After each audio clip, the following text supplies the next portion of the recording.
안녕하세요. 오늘도 사연살롱을 찾아주셔서 감사합니다. 저는 30대 결혼 5년차 여자예요. 세상이 아무리 좋아졌다고 해도 며느리에게 시어머니는 긴장되고 조심스러운 상대라는 거는 여전하잖아요. 저는 그런 시어머니가 두 분이셨어요. 한 분은 법적으로 시아버님의 부인인 시어머니시고 또 한 분은 시아버님이 한때 한눈을 팔아 지금의 남편을 낳아줬다던 시어머니죠. 결혼 전에는 몰랐어요. 그렇다고 남편에게 뭐라고 할 수도 없는 게 저희 남편도 저와 결혼하고 이 사실을 알게 됐어요. 그때가 저희가 결혼한 지 얼마 안 됐을 때였는데 시아버님이 심근경색으로 갑자기 세상을 떠나셔서 경황 없이 장례를 치르게 되었을 때였어요. 이틀째가 된 빈소에 갑자기 어떤 중년의 여자가 상복을 입고 나타났고 그 여자를 보는 순간 시어머니는 손을 부들부들 떨며 당신이 왜 여기에 상복을 입고 나타나? 라고 미친 듯이 소리를 치셨어요. 저와 남편 그리고 빈소를 찾은 조문객까지 모두 깜짝 놀랬고 그 뒤 시어머니는 고래고래 소리를 지르시다 그만 정신을 잃고 쓰러지셨어요. 저희 부부는 가까운 병원에 시어머니를 잠시 모시고 다시 빈소로 갔는데 황당하게도 시어머니를 쓰러지게 한 그 중년의 여자가 뻔뻔하게 남의 집 조문객을 자기 손님처럼 맞이하고 있었어요. 얘, 저 여자 누구니? 누군데 자기가 상복을 입고 조문객을 받아? 저를 도와 빈소에 계셨던 저희 친정엄마는 크게 당황해 저를 붙잡고 말씀하셨고 그 말을 들었는지 그 여자는 잠깐 이야기를 하자며 저희 부부와 저희 친정 식구들까지 모두를 불러 앉혔어요. 많이 놀라셨을 텐데 지금부터 제가 하는 말을 똑똑히 들어주셨으면 좋겠습니다. 저는 여기 사돈의 사위를 낳은 생모이자 저 남자의 두 번째 부인이에요. 아, 너한테는 시어머니가 되겠구나. 그러니 지금부터는 조강지처라고 뻐기는 그 여자 말고 생물학적으로 어민, 나한테 효도를 해주었으면 좋겠구나. 말도 안 돼. 저와 남편은 동시에 말했어요. 저희 부모님도 그 여자의 말에 놀라서 입도 다물지 못하셨고 다른 친인척들과 조문객들은 자기들끼리 수군거리기 시작했어요. 그때였어요. 효도? 돈봉투에 눈이 멀어? 지사식도 버리고 간 상간녀 주제에 뚫린 입이라고 함부로 떠들어? 왜? 이 남자 죽었으니 이제 나타나도 될 것 같았어? 넌 법적으로 뭣도 아니야. 둘째 부인? 어디 첩도 안 되는 게 스스로 둘째 부인이래. 여기서 당장 나가. 그 상복 찢어버리기 전에. 고상하고 조용조용한 시어머니 입에서 무서운 살기가 느껴졌어요. 그 후 평범했던 시댁의 풍경은 어색하고 무거운 공기로 달라졌고 저와 남편은 혼란에 빠져버렸죠. 시어머니는 저에게 큰 비밀을 들켜서 저와 부쩍 어색해지셨고 저 또한 내색하지 않으려고 노력했지만 아무래도 예전처럼은 돌아갈 수 없었어요. 그렇게 한 달 정도의 시간이 흘렀어요. 다행히 그때까지는 남편의 생모라고 주장하는 여자가 잠잠해져 표면적으로는 조금씩 안정을 찾아가고 있었어요. 하지만 저와는 다르게 시어머니는 시간이 흘러도 당신이 불편해서 더 이상은 안 되겠다며 어느 날 갑자기 회사에 있는 저에게 점심을 같이 먹자시며 저를 따로 부르셨어요. 저는 그때 예감할 수 있었어요. 시어머니가 당신이 평생 안고 왔던 그 비밀에 대해 저에게 자세히 이야기하려는 것을요. 그리고 제 예감은 틀리지 않았어요. 갑자기 밥 먹자고 해서 놀랐지. 내가 도저히 이대로 지내는 건 아니다 싶어서 정말 너한테 미안한 것보다 창피하다. 이 이야기는 평생 너뿐만이 아니라 영훈이한테도 안 하고 싶었는데 그렇게 시작된 시어머니의 이야기는 당신의 아픈 과거에서부터 시작되었어요. 지금은 돌아가시고 안 계시지만 시어머니의 시어머니인 시할머니는 그렇게 대를 잇는 것에 집착이 심하셨대요. 그런데 시어머니는 아들은커녕 딸도 낳을 수 없는 불임이셨고 시할머니는 그 사실에 집안의 대를 끊어먹은 물건이라며 자신이 주동하에 시어머니를 집에서 쫓아내려고 하셨대요. 그래도 용케 버티고 버텨 살다 보니 연로하셨던 시할머니는 당신이 갖고 있던 지병으로 세상을 떠나셨고 마침내 평온이 찾아와 그 즈음엔 아이라도 한 명 입양해 친자식처럼 키울 수 있으면 좋겠다고 생각하셨대요. 당시 시아버지는 지역사업으로 꽤 돈을 잘 버셨지만 집에는 소홀한 편이셔서 시어머니는 늘 외로웠다고 하셨어요. 하지만 그런 외로움도 잠시 웬 젊은 여자가 갑자기 갓 태어난 아이를 안고 나타났고 다짜고짜 시어머니에게 이 집 주인은 이 집 핏줄을 낳은 자기라며 시어머니에게 큰 소리로 나가라고 했대요. 네, 그 사람이 안고 있던 갓 태어난 아기가 저의 남편이에요. 시어머니는 황당하고 어이가 없어 시아버님을 불렀고 소식을 듣고 헐레벌떡 뛰어온 시아버님은 무지막지한 힘으로 당신의 내연녀를 밖으로 내치시며 큰 소리를 치셨대요. 내가 양육비는 줄 테니까 조용히 살라고 했지? 아니, 애도 못 낳는 저 여자가 뭐가 좋아서 조강지차로 데리고 있냐고. 애 호적은 어쩔 건데 기어이 애비 없는 애로 살게 할 거야? 그럼 애만 두고 나가던가. 네가 바라는 게 그런 건 아니잖아. 어떻게든 애 팔아서 뭐라도 뜯어갈 심상 아니야? 사람을 뭘로 보고? 그래, 아니야. 그 순간 시아버지는 미리 챙겨온 돈 봉투를 냅다 던지셨대요. 절대 아니라고 하던 내연녀는 돈 봉투에 저절로 몸이 반응해 액수를 확인했다고 하더라고요. 선택해. 그거 갖고 영원히 나타나지 말던가 아니면 네 애 데리고 네 하고 싶은 대로 계속 하던가. 나야 집사람 데리고 다른 데로 이사가면 그만이야. 시아버지의 단호한 말과 거액의 돈 봉투로 내연녀는 정말 아무런 미련도 없이 그 자리를 떠났대요. 핏줄이 어쩌고 할 땐 언제고 자기 애도 그냥 버려둔 채로요. 시어머니는 밖에서 전부 들리는 두 사람의 대화에 마음이 산산조각 나서 바닥에 털썩 주저앉으셨대요. 그때 절망에 빠진 시어머니 눈에 자기 엄마가 자기를 버리고 간 줄도 모르고 방긋방긋 웃으며 베넷짓을 하는 어린 남편이 보였고 그 순간 그래 남의 애도 데려다 키우려고 했는데 이 집 핏줄이면 내가 못 키울 것도 없지. 그렇게 시어머니는 아기인 남편을 당신 손으로 키우기로 하셨대요. 그리고 아이를 안아든 순간 그 느낌과 그 기분은 정말 자신의 아이를 안은 기분이었다고 하셨어요. 그때 상황을 모두 수습했다고 여기는 시아버지가 집 안으로 들어오셨고 아이를 안고 있는 시어머니에게 당당하게 그 아이 이리 줘. 또 애 핑계 대고 나타나서 소란 일으킬 거 아니야. 아니면 당신이 어디 영화원이라도 데려다 주던가.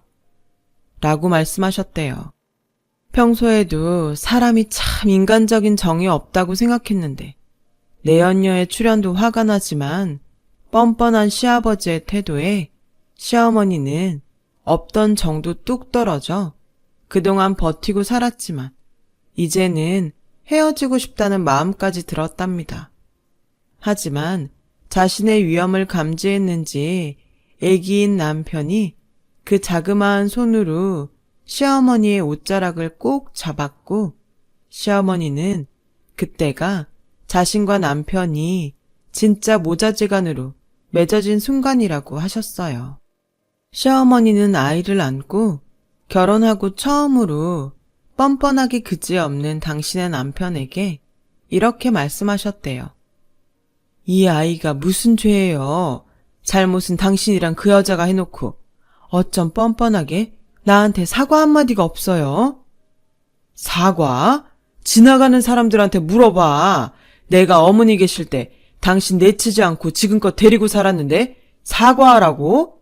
어머니 계셨음 아까 그 여자 며느리 삼으신다 두 팔 벌려 환영하셨을 거야. 나는 지금도 내 자식 낳아준 여자보다 당신 편 들고 있는데 뭐? 사과를 하라고? 고맙네요. 너무 고마워서 지금 사지가 다 부들부들 떨리네요. 이 아이는 내가 키워요. 당신 자식이라서가 아니라 아이는 잘못이 없으니까. 괜히 키웠다가 애 뺏었다는 소리 들어. 그리고 걔도 커서 나중에 지 엄마 찾아간다고 하면 그것도 또 골치 아파. 당신이 싫으면 내가 데려다 줄게. 이리 줘. 내가 키운다고 했잖아요. 영아원에 데려다 줬다가 이 아이 운명이 어떻게 될 줄 알고. 당신은 하늘도 안 무서워요. 그러다 벌 받아요. 시어머니는 필사적으로 아기를 지키셨고 결혼하고 처음으로 자기의 뜻을 꺾지 않은 시어머니를 시아버지는 어쩔 수 없어서 결국 타 지역으로 이사를 가게 되었다더군요. 지역 사업을 하시던 시아버지와 타 지역으로 거처를 옮긴 시어머니는 거의 주말 부부처럼 지내셨고 그 후 시어머니와 남편은 누가 봐도 진짜 모자지간이 되어 살았다고 하셨어요. 나는 남편보다 우리 영훈이를 더 의지하고 살았어. 영훈이가 내 자식이 아니라는 생각은 정말 한 번도 해본 적이 없었는데 넌 어떻게 생각할지 모르겠지만 나는 정말 다시는 그 여자 볼 일 없을 거라고 생각했다. 나중에 영훈이가 초등학교 갈 때쯤엔 네 시아버지가 하던 일도 접었고 완전히 그 지역과는 연을 끊었으니까 우연이라도 더는 만날 일 없겠다 생각했지. 이렇게 자식 다 키워놓고 황당하게 장례식에 나타날 거라고는 꿈에도 생각 못했다. 너 많이 혼란스럽게 해서 내가 미안해. 그래도 내 약속하마. 달라지는 건 아무것도 없어. 영훈이 내 아들이고 넌 내 며느리야. 또다시 그 여자가 나타나도 내가 알아서 하마. 그러니까 너도 그렇고 영훈이도 그렇고 다시 예전처럼 웃으며 지내자꾸나. 결혼 전이면 모를까. 시어머니의 사연을 모두 들은 저는 시어머니의 마음을 외면할 수 없었어요.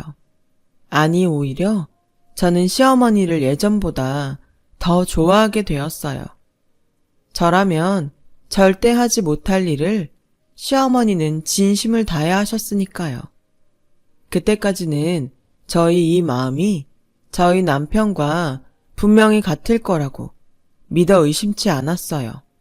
하지만 그 생각은 저 혼자만의 착각이었죠. 남편은 그 일이 있고 얼마 후 저에게 이렇게 말했어요.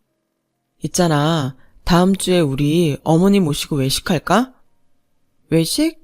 뭐 상관없는데 다음 주에 어머니 동창 모임 가신다고 하지 않았어? 그게 나 낳아준 어머니가 밥 한번 먹자고 하시네. 세상에, 저는 남편의 말에 대답하는 것도 깜빡 잊을 만큼 놀라고 말았어요. 옛날 어른들 말에 핏줄은 당긴다고 하더니 이런 게 그런 걸까요? 저는 시어머니에게 모든 사연을 다 들어서인지 남편의 달라진 태도가 이해하기 어려웠어요. 우리가 왜? 그 사람이랑 밥을 왜 먹어?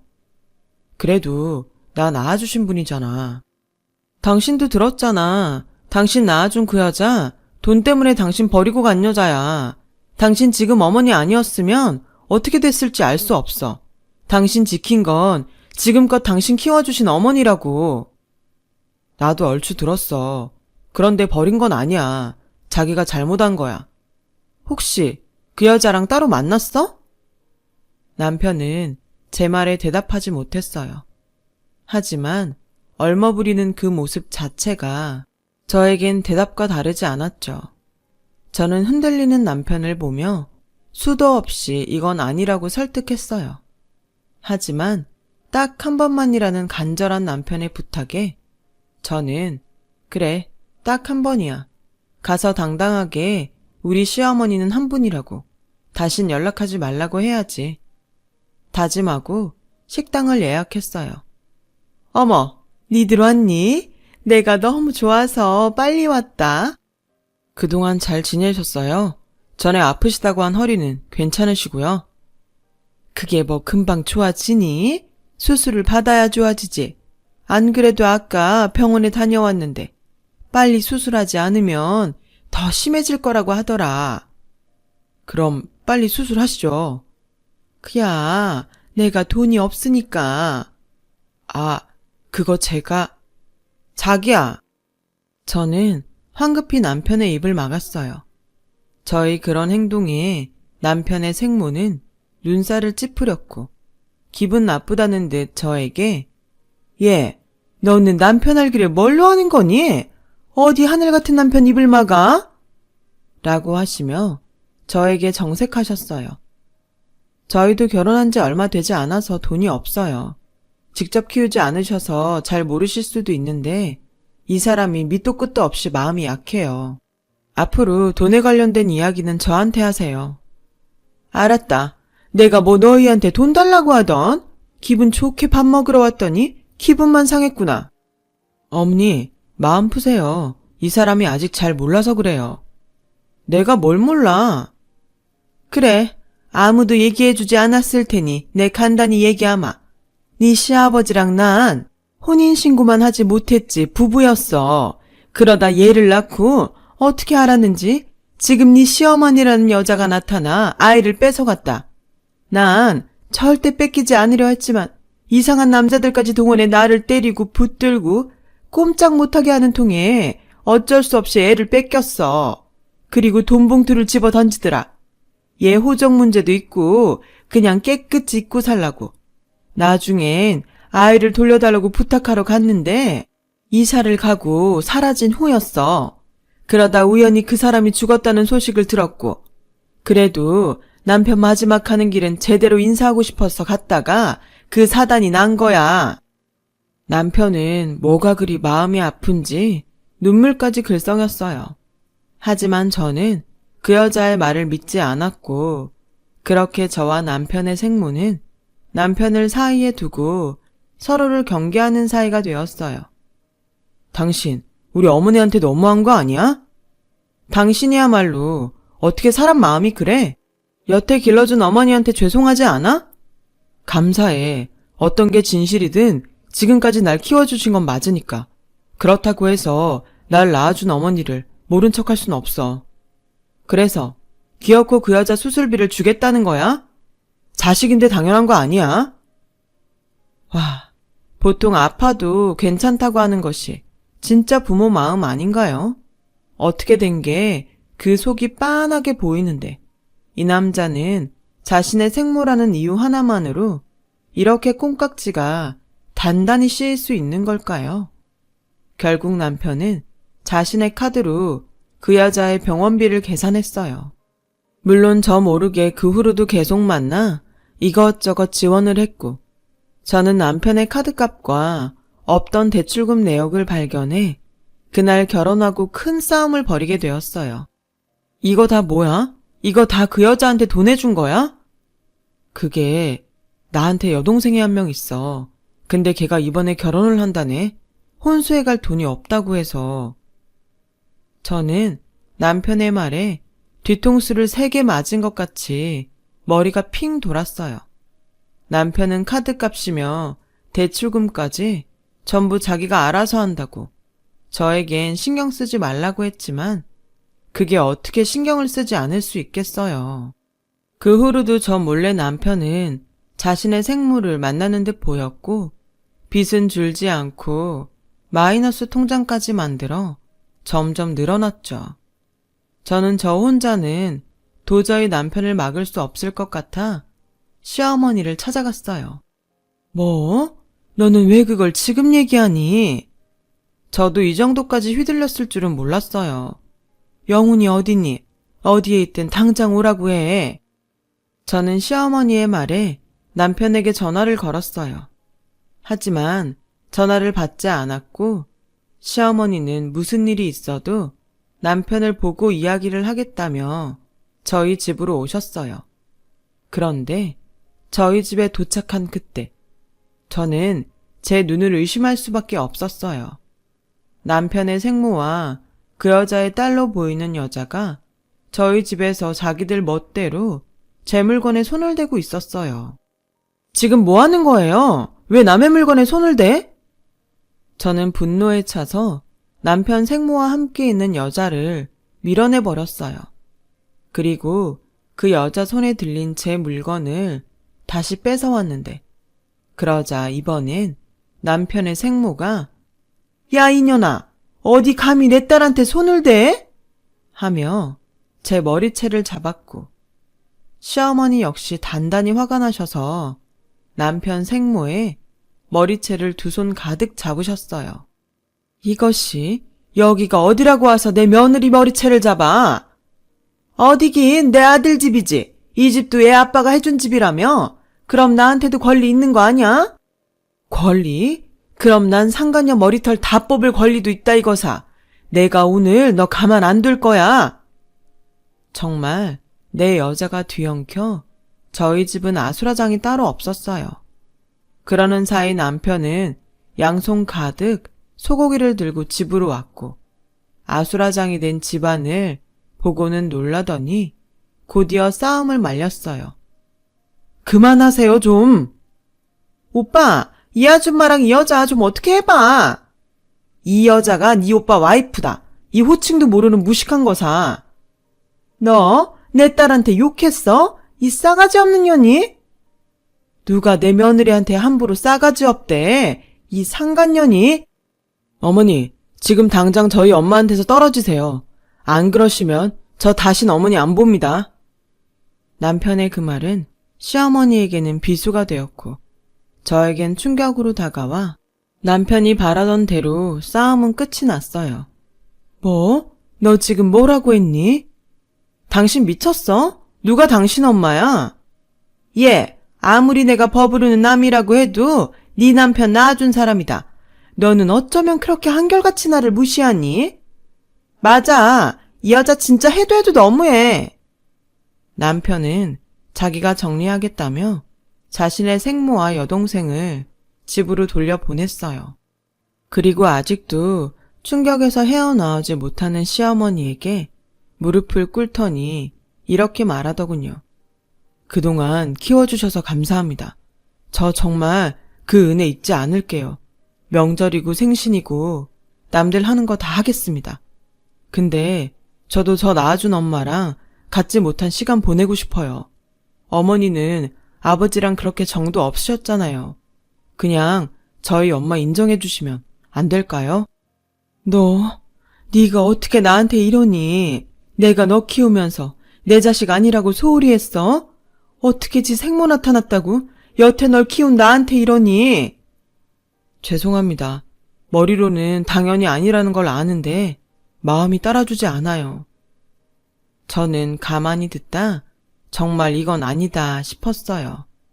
그래서 좋아. 당신 뜻이 그렇다면 난 당신 엄마 시어머니로 못 봐. 우리 이혼해. 라고 말했고 제 말에 남편은 아무런 대답도 하지 못했어요. 저희는 결국 법원으로 향했어요. 남편은 끝까지 저에게 이렇게까지 할 필요가 있냐며 그냥 자신의 엄마를 인정해달라고 애원했지만 저는 단호하게 거절했죠. 그리고 법원에 이혼 서류를 접수하고 남편과 따로따로 나오는데 글쎄 어떻게 알았는지 남편 생모가 법원 앞에서 전화통화를 하며 남편을 기다리고 있더군요. 저는 그의 생모에게 마지막으로 퍼붓고 싶어서 다가갔어요. 그런데 그 여자의 통화 소리에 저는 발걸음을 멈추고 말았어요. 그리고 떨리는 손으로 핸드폰을 꺼내 통화 소리를 녹음하며 조용히 그 여자에게로 갔어요. 야, 이젠 지랄 맞은 며느리년도 끝이야. 누가 당신 아들 아니랄까봐 효자라니까.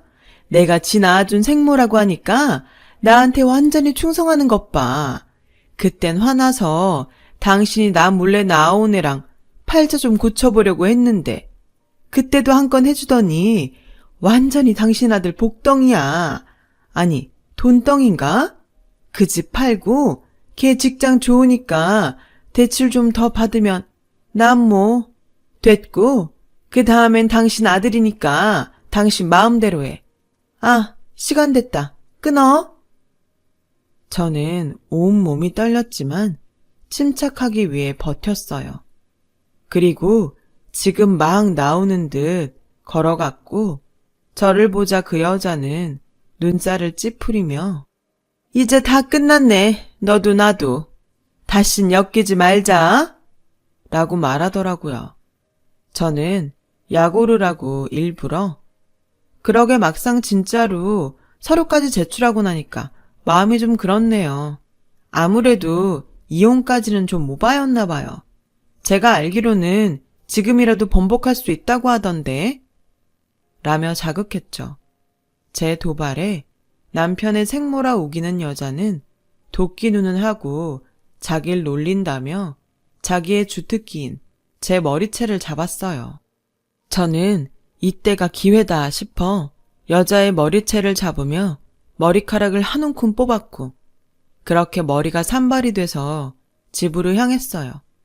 창피한지도 모른 채 저는 집에 도착해 남편의 칫솔과 아까 한 움큼 뽑은 그 여자의 머리카락을 들고 태어나 처음으로 유전자 검사를 의뢰했죠. 그날 저녁 남편에게 일단 서류는 제출했지만 정말로 이혼할지는 조금 더 생각해 보겠다고 했어요. 남편은 아무것도 모르고 저에게 고맙다고 했어요. 아마도 제가 자기의 뜻을 받아들이기로 했다고 착각한 듯 보였죠. 저는 검사 결과가 나오기까지 시간을 벌기 위해 마음이 좀 풀린 척 연기를 했고 남편에게서 제가 이혼을 보류한다는 남편의 생모는 약이 바짝 올라 회사며 집이며 찾아와 횡포를 부렸어요. 그날은 기다리던 등기가 온다고 해서 집에서 우체국 직원을 기다리고 있는데 남편의 생모라 우기는 여자가 우체국 직원보다 먼저 저희 집에 들이닥쳤어요. 이젠 자기 집처럼 비밀번호를 누르고 집 안으로 들어오는 여자를 보고 어찌나 기가 차던지 여자는 저에게 다짜고짜 소리쳤어요. 너 정말 나 환장하는 거 보고 싶어 그러냐? 내 아들 그만 등쳐먹고 떨어져. 이 거머리 같은 게 당장 이혼하고 나가라고. 등쳐먹은 게 누군데 그래요? 내가 내 마음으로 이혼 안 하겠다는데 뭐가 잘못됐어요? 왜? 제가 있으면 뭐가 방해되고 막 그래요? 뭐? 나 참 기가 막혀서? 난 너 싫다. 며느리로 절대 받아들일 수 없어. 너도 나 CM이로 싫잖아. 우리 서로 기운 빼지 말고 깨끗하게 남남으로 살자니까. 그렇게 저는 남편의 생모라 우기는 여자와 실랑이를 벌였고 그 사이 남편은 남편대로 시어머니는 시어머니대로 저희 집에 순차적으로 도착했어요. 사실 오늘 등기가 온다고 아침에 문자가 왔길래 제가 미리 시어머니에게 집으로 오시라고 했거든요. 또 싸워? 당신도 그만하고 엄마도 그만해요. 그때였어요. 우체국 직원이 저희 집 초인종을 눌렀죠. 저는 얼른 등기 서류를 받아들고 화장실로 냅다 들어가 서류를 확인했어요. 예상대로 남편과 저 여자는 친자 관계가 아니었어요. 아마도 갓난아기를 안고 나타났던 그 옛날부터 남편은 시아버지의 핏줄이 아니었던 거예요.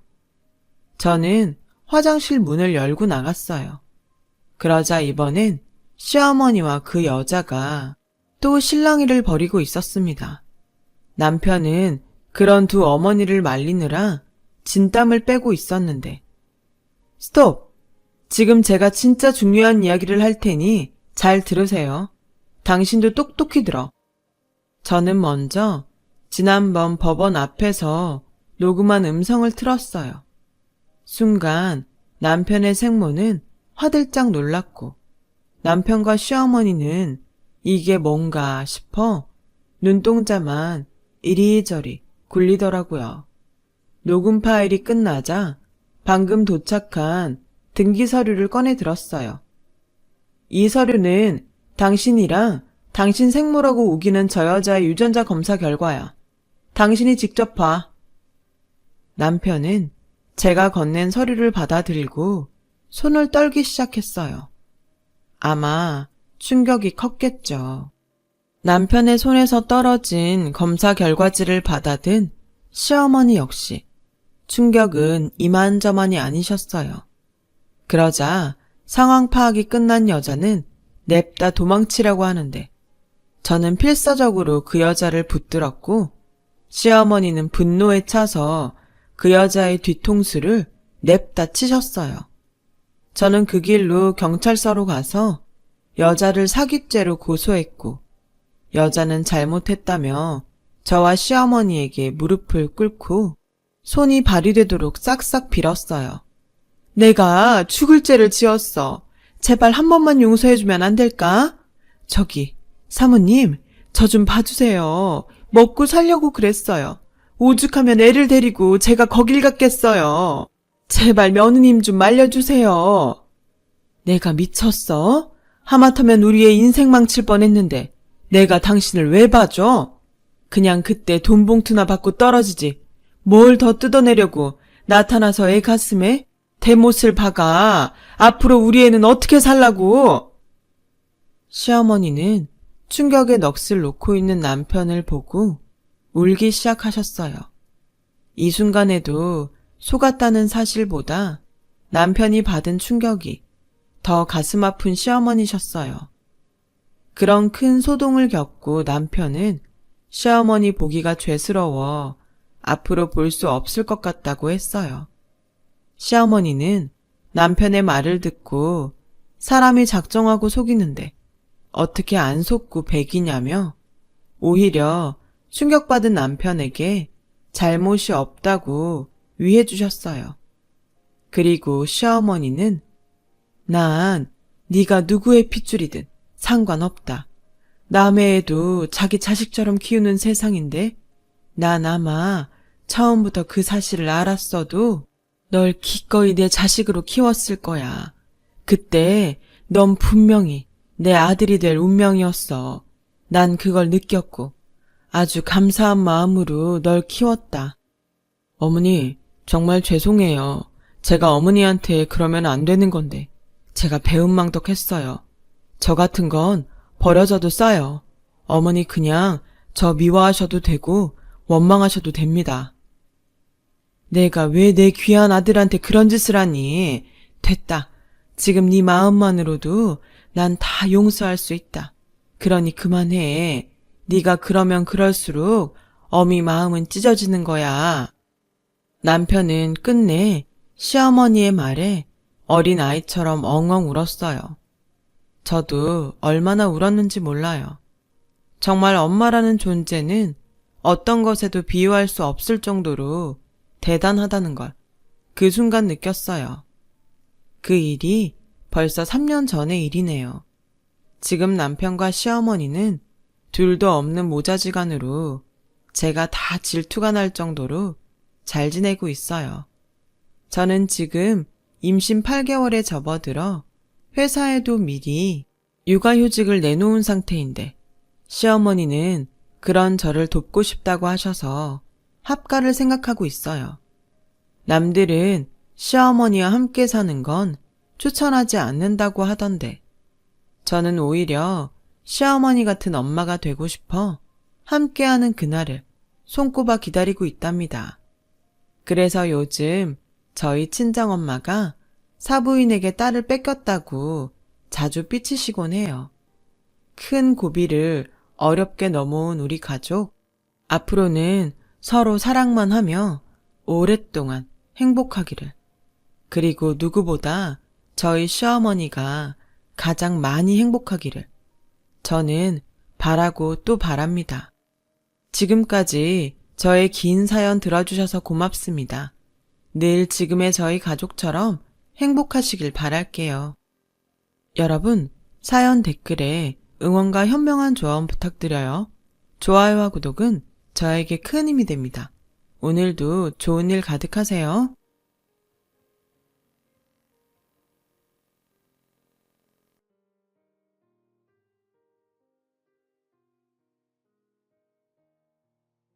안녕하세요. 오늘도 사연 살롱을 찾아주셔서 감사합니다. 저는 경기도에 사는 30대 중반 여성이에요. 저는 아주 오래된 악연에 대해 이야기를 해보려고 해요. 바로 제 고등학교 때 친구 이야기인데요. 인생의 진짜 친구는 철들기 전에 사귀는 친구라고들 하잖아요. 그런데 반드시 그런 것만은 아닌 것 같아요. 제 경우에는 사회에 나와서 만난 친구들이 제 성향이나 취미랑 비슷해서 그런지 더 죽도 잘 맞고 같이 있으면 편해서 더 친해졌거든요. 어릴 때 학교에서 만난 친구들 중에도 그렇게 오래가는 사람들도 있지만 그저 짝이 되어서 앞뒤로 앉아서 멋모르고 친구가 됐다가 악연이 되기도 하는 것 같아요. 제가 고등학교 때 그렇게 만난 친구 한 명이 그래요. 말이 친구지 정말 왼수가 따로 없는 그런 존재가 됐는데요. 고등학교 1학년 첫 등교날 제 앞에 앉았던 그 친구는 조용하고 소심한 성격의 저한테 먼저 말을 걸어줬어요. 나는 지연이야. 너는 명철 보니까 유세영이네. 앞으로 친하게 지내자. 우리 매점 같이 갈래? 그렇게 상냥한 인사로 시작했던 사이인데 나중에는 아주 험악해져 버렸죠. 몇 년 전 저는 그 친구를 15년 만에 만나게 됐는데요. 그 자리는 제가 결혼 전 남편과 함께 학교 친구들과 밥을 먹기로 한 모임이었어요. 그 친구는 부르지도 않았는데 소문을 듣고 왔더라고요. 네가 결혼을 하는 날이 오는구나. 난 너 결혼 못할 줄 알았어. 하기야, 옛날 말에 집신도 짝이 있다고는 했지. 딱 보니 어떤 사람 만났을지 감이 오긴 한다. 그래도 네 주제에 무슨 이렇게 넘치는 데에서 결혼 전 친구들한테 밥을 산다고 이러니? 그리고 왜 나한테는 연락 안 해? 그래도 우리 고등학교 때까지 절친이었잖아. 네가 속 좁은 건 알았지만 이 정도일 줄 몰랐다 야. 나는 네가 더 이상해. 네가 나한테 어떻게 했는데 초대도 안 한 이 자리에 올 생각을 해. 너는 네가 아직도 학교에서 공주 노릇하던 박지연인 줄 아는 거야? 그래서 와서도 분위기 파악 못하고 그런 소리는 하고 있고. 철 좀 들어라. 이왕 온 거 밥은 먹고 가고 내가 너한테 사회에 나와서 처음이자 마지막으로 사는 밥일 거야. 고등학교 1학년 때부터 2학년 여름방학까지 저와 그 친구는 정말 친하게 지냈어요. 원래 아이들 사이에서 앞장서길 좋아했던 그 친구는 소심했던 제가 볼 때에는 좀 멋있기까지 했고요.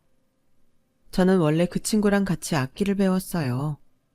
저는 첼로를 했고 그 친구는 바이올린을 했거든요. 그런데 제가 고2에 올라가면서부터 집안이 어려워져서 사업을 하셨던 아빠는 친구 회사에 나가셔야 했고 엄마도 보험 설계사를 하셔야 했어요. 아빠 사업이 부도를 맞아서 완전히 힘들어졌거든요. 엄마 아빠는 저한테 굉장히 미안해 하셨어요. 우리 세영이 제일 중요한 시기인데 엄마 아빠가 뒷바라지도 제대로 못해주고 옆에 있어주지도 못해서 미안해. 이제 와서 첼로 그만두게 돼서 너무 속상하지? 일단 몇 달만 레슨 쉰다고 해보자. 엄마가 어떻게든 네 레슨비는 마련할 수 있게 해볼게. 엄마, 나 괜찮아. 우리 그래도 옥탑방이나 지하로 안 가고 이만큼 사는 것도 엄마 아빠 능력이 있어서인데 뭘. 첼로는 내가 혼자 연습해보다가 정 안 될 것 같으면 그만해도 돼 엄마. 나 때문에 너무 무리하지 마. 그래, 이해해줘서 너무 고마워, 우리 딸. 다 컸네. 엄마가 오늘 맛있는 거 사올게. 에이, 괜찮아. 엄마 먹고 싶은 거나 사와. 나 다이어트 해야 돼. 엄마는 제가 악기를 포기하는 걸 굉장히 속상해 하셨어요. 하지만 그 상황에서 제가 첼로로 대학을 가려면 4년 장학금을 받아야 되는데 솔직히 그럴 자신은 없더라고요. 엄마는 제 레슨비와 등록금은 꼭 마련하겠다고 하셨지만 저는 이미 마음속에서 독하게 공부는 해야겠다고 결심했었죠. 부모님은 휴일도 없이 나가서 일하시는데 저는 미래가 불투명한 음악을 하겠다고 있을 수 없었거든요. 무남 동료였던 저는 혼자 집에 있을 때 외롭기도 했지만 그럴 시간에 공부나 한자 더 하자는 마음으로 정말 독하게 공부하기 시작했고 레슨비로 학원을 등록해서 정말 열심히 공부했어요. 레슨비로는 학원 몇 과목은 등록할 수 있었거든요. 제가 이런 상황이 되고서부터 그 친구는 은근히 애들 앞에서 저를 무시하기 시작했어요. 유세영, 너 방학 끝나고 나니까 어째 좀 달라졌다? 뭔가 공상 맞아진 것 같기도 하고. 하긴 집이 갑자기 그렇게 되면 나라도 그럴 것 같긴 하다. 연습은 잘하고 있어? 네가 대학 갈 때 장학금이라도 받아야 네 부모님들이 그나마 고생하시는 보람이 있을 거 아냐. 너 지금 실력으로는 어느 대학을 가도 장학금 받기 어렵잖아. 나 그냥 공부할 거야. 방학 때도 계속 집에서 공부했고 학원도 등록 안 했던 과목까지 싹 다 수강했어. 앞만 봐도 나 음악으로 잘 되지 않을 것 같거든. 재능이라고 하기에도 뭐하고 평범했잖아. 연습할 시간에 영단어 하나 더 외우는 게 낫겠더라고. 제 말에 다른 친구는 잘했다며 응원해줬어요. 공부하다가 모르는 거 있으면 언제든지 물어봐. 나 그동안 첼로 때문에 시간 뺏겨서 어려운 거 있을 텐데 네 결심이 진짜 대단하다. 내가 오답노트 정리한 거 빌려줄게. 야, 김수민, 그런다고 뭐 얼마나 도움이 되겠니? 나랑 세영이 같이 음대 간다고 보충 수업도 계속 빠지고 니들 도서실에 있을 때 우리는 연습실에 있었잖아. 그게 지금부터 한다고 뭐가 되겠어? 세영아, 괜히 안 되는 거 한다고 힘 빼지 말고 어디 알바 자리라도 찾아보는 거 어때? 너 전에 배우던 선생님들한테 초딩들 새끼 선생님 한다고 해서 돈이라도 벌어. 그러면 네가 공부해서 나중에 돈 버는 것보다 니네 집에 훨씬 더 도움이 될 것 같은데? 어때 내 생각? 너 왜 자꾸 말을 그런 식으로 해? 나 성적은 그렇게 나쁜 편 아니야. 지금부터 열심히 해서 성적도 더 올리고 괜찮은 대학 갈 거야. 넌 내 친구잖아. 그런데 왜 사람 가슴 후벼 파는 말을 하는 거야? 우리 집 어려워졌다는 걸 그렇게 꼭 강조하고 싶어? 그래 지연아, 이번엔 네가 좀 심했어. 세영이도 속상할 텐데 그냥 응원하고 도와주면 되지. 알바를 하라느니 그런 말은 정말 아니다. 난 현실적인 조언을 한 것뿐이야. 차라리 그렇게 돈 벌어서 얼굴도 좀 고치고 돈 많은 남자 잡아서 결혼하는 게 쟤나 쟤네 집을 위하는 거야. 공부? 뭐 좋지. 그런데 성적 올릴 수 있을지 없는지는 모르는 일이잖아. 너 잘하는 걸 해야지, 남자 꼬시는 거. 친구는 자기가 몰래 좋아하던 애가 저를 좋아한다는 소문을 듣고 저한테 빈정거리는 거였더라고요. 나중에 그걸 알게 된 저는 친구에게 따졌어요. 박지연, 너 고작 소문 가지고 나를 그렇게 갈군 거야? 친구들 앞에서 일부러 망신 주고? 걔 나 좋다고 하지도 않았대. 나도 걔랑 말 한 번 해본 적도 없어. 너는 어떻게 나한테 확인 한 번 해볼 생각도 안 하고 그런 소문을 믿을 수가 있어? 너 정말 내 친구 맞아? 친구? 얘 진짜 웃기네.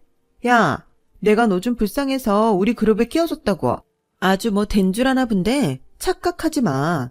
감히 너 따위가 나보고 친구라는 말을 해?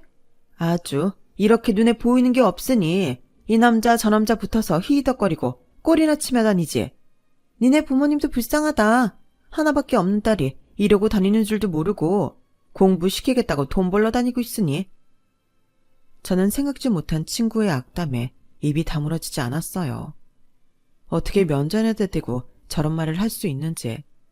지금 생각해보면 고2밖에 안 된 나이에 저런 생각을 했다는 것 자체가 경악스럽더라고요. 아무튼 그 친구는 저희 집 사정이 어려워진 이후로 저를 완전히 깔보기 시작했고, 자기가 좋아하던 남자애가 저를 좋아한다는 소문이 난 것 때문에 화가 나서인지 완전히 저를 무시하기 시작했어요. 다른 친구들은 저를 예전하고 변함없이 대해줬지만 지연이가 제가 있으면 싫은 티를 팍팍 냈기 때문에 저는 더 이상 그 친구들 무리하고 다니지 않게 됐죠. 섭섭하고 아쉬웠지만 어쩔 수 없었어요. 저희 집 사정이 전과 같지 않다고 그렇게 얼굴 싹 바꾸는 게 진정한 친구라는 생각도 안 들었고요. 한편으로는 배신감 같은 것도 느껴지더라고요. 고3이 되고 지연이와 저는 다른 반이 됐어요. 저는 그 사이 성적을 많이 올려서 전교 15등까지도 하게 됐고, 그 결과 제가 원하는 대학에 합격했어요. 반면에 지연이는 음대 입시에 실패했고요. 원래 실력보다 더 좋은 대학을 가고 싶다고 고집을 부렸다는데 원하는 대로 되지 않았더라고요. 졸업식을 앞두고 학교에 갔을 때 저는 지연이와 어울렸던 친구들을 만나서 반갑게 인사했어요. 하지만 지연이는 저를 보자마자 인상을 쓰더니 쌩 하고 다른 데로 가더라고요. 보다 못한 한 친구가 지연이한테 한마디 했죠. 야, 박지연, 이제 그만 좀 풀어라. 졸업하는 마당에 계속 이렇게 꽁하고 있을 거야? 쿨하게 합격 축하한다 그러고 세영이도 위로도 해주고 서로 인사 좀 해. 야, 내가 왜 유세영 위로를 받아? 김수민 너도 되게 웃긴다. 수민이 너 유세영 얘 얼마나 위선적인지 몰라서 그래. 유세영, 애들이 너한테 좀 잘해준다고 힘주고 다니지 마. 다 너네 망해서 불쌍해서 봐주는 거니까.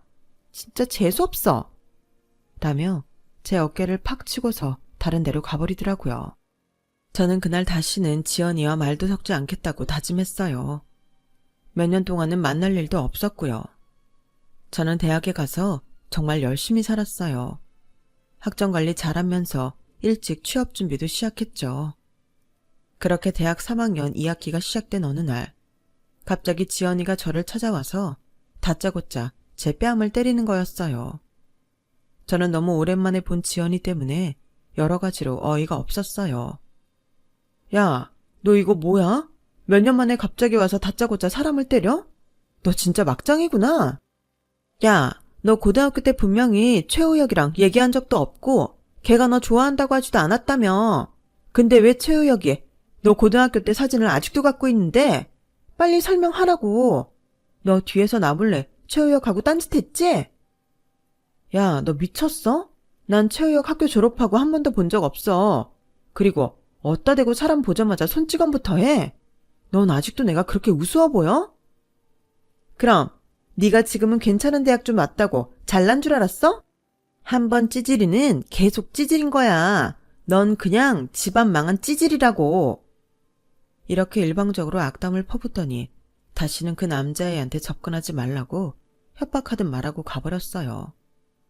알고 보니 지연이는 재수를 해서 음대를 간 다음에 고등학교 때부터 좋아하던 남자애를 찾아가 고백을 해서 둘이 사귀게 됐나 보더라고요.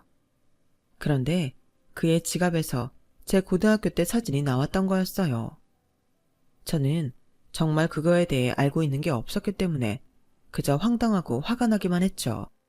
하지만 제가 그런 일에 계속 신경 쓴다고 득이 될 게 뭐가 있겠어요. 저는 제 할 일만 했고 한 외국계 회사에 들어가게 됐어요.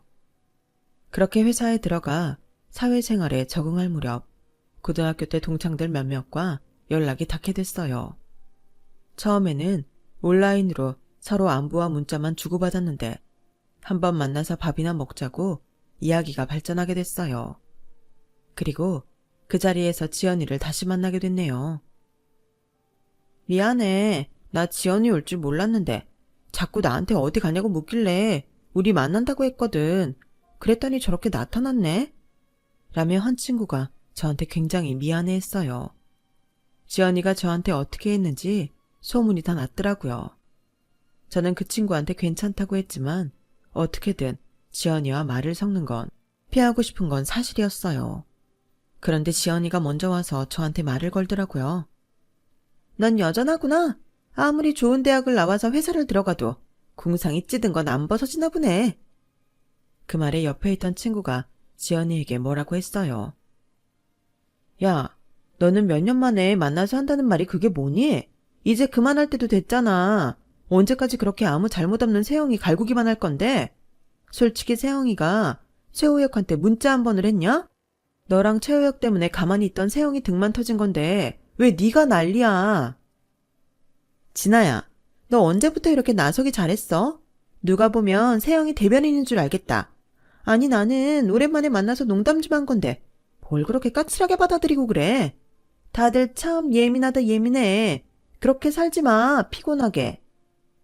저는 그런 식으로 또 슬슬 도발하려고 하는 지연이를 완전히 무시하고 다른 친구들과 즐겁게 떠들며 밥을 먹었어요. 그러다가 한 친구가 제가 다니는 회사 이야기를 시작했어요. 세영이네 회사 진짜 복지 좋은 거 아냐?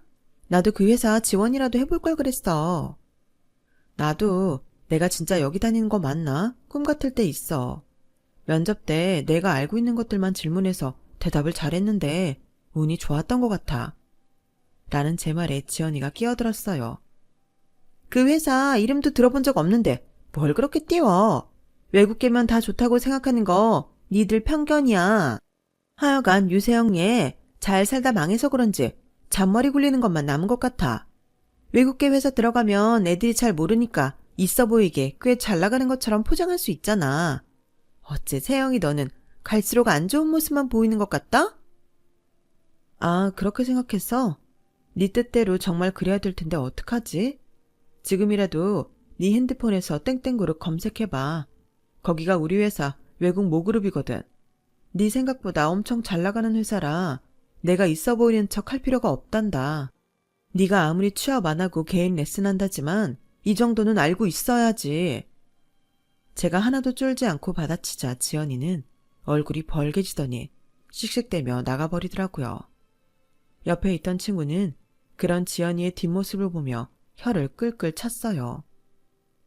쟤 네 복장 뒤집으려고 왔다가 지 뜻대로 안 되니까 성질에 못 이겨서 가버리는구나. 지연이 쟤도 참 어지간하다. 친구들 중 그 누구 하나 지연이를 잡지 않을 정도로 지연이 성격이 삐뚤어졌더라고요. 게다가 몇 년 만에 만나서 저한테 계속 시비만 거니 친구들도 불편했는지 지연이가 가자마자 뒷담화를 했어요. 저는 고등학교 때와 대학교 3학년 때 갑자기 당했던 일을 조금이나마 갚아준 것 같아서 마음이 좀 풀렸어요. 그리고 저는 다시 지연이를 잊고 지내고 있었어요. 제가 결혼 전 친구들한테 한턱 내기 전까지는요. 그날 지연이는 저희 모임 장소에 갑자기 나타났어요. 세영아, 너 지연이도 부른 거야? 너 지연이만큼은 안 부를 줄 알았는데 그래도 결혼한다니까 동창들 다 모으고 싶었나 보네? 그래, 이 기회에 화해 좀 하고 이제 편하게 지내라. 그게 너네 정신건강에도 좋을 거야. 참, 지연이 결혼한 거 알지? 걔는 결혼식 때도 안 불렀는데 너는 이렇게 밥 사는 자리에까지 부르고 어찌 보면 유세영 네가 진짜 대단하다니까. 이렇게 시간이 지나고 너네가 다시 서로 웃으며 보는 모습을 볼 수 있는 건가? 니들 참 올해도 왼수처럼 지냈다. 하긴 이게 다 지연이 걔 혼자 난리쳐서 그런 거긴 하지만 말이야. 나 지연이 부른 적 없어. 내가 걔를 왜 부르겠어? 아마 나 결혼한다고 오늘 모인다는 얘기 듣고 온 모양인데 쟤 온 거 뻔한 거 아니겠어? 또 내 신경 건드리려고 그러겠지. 나 진짜 이런 자리에서까지 쟤 이상한 소리 하면 이번엔 쟤 죽고 나 죽고 할 거야. 야, 결혼 얼마 안 앞둔 애가 그게 무슨 흉측한 소리야. 지연이 쟤도 생각 있으면 안 그러겠지. 하긴 나도 쟤가 무슨 짓 할지 감이 안 오긴 한다.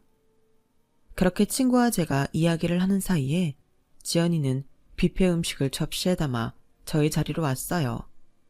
세영아, 너 어떻게 이런 자리에 날 안 부를 수 있어? 그래도 너랑 나랑 고등학교 때 엄청 친했었는데 섭섭하다 야. 뭘 섭섭하기까지 해.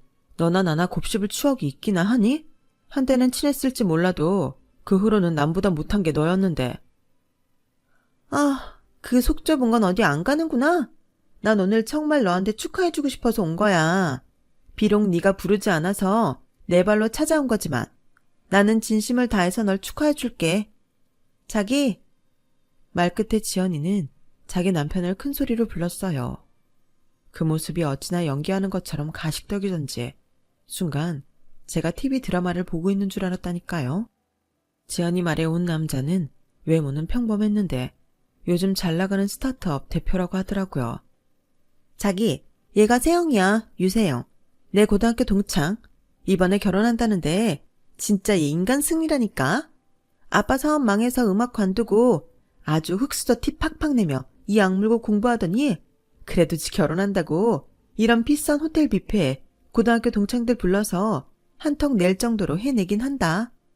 진짜 이런 거 인생 극장에서 찍어줘야 되는데. 그치?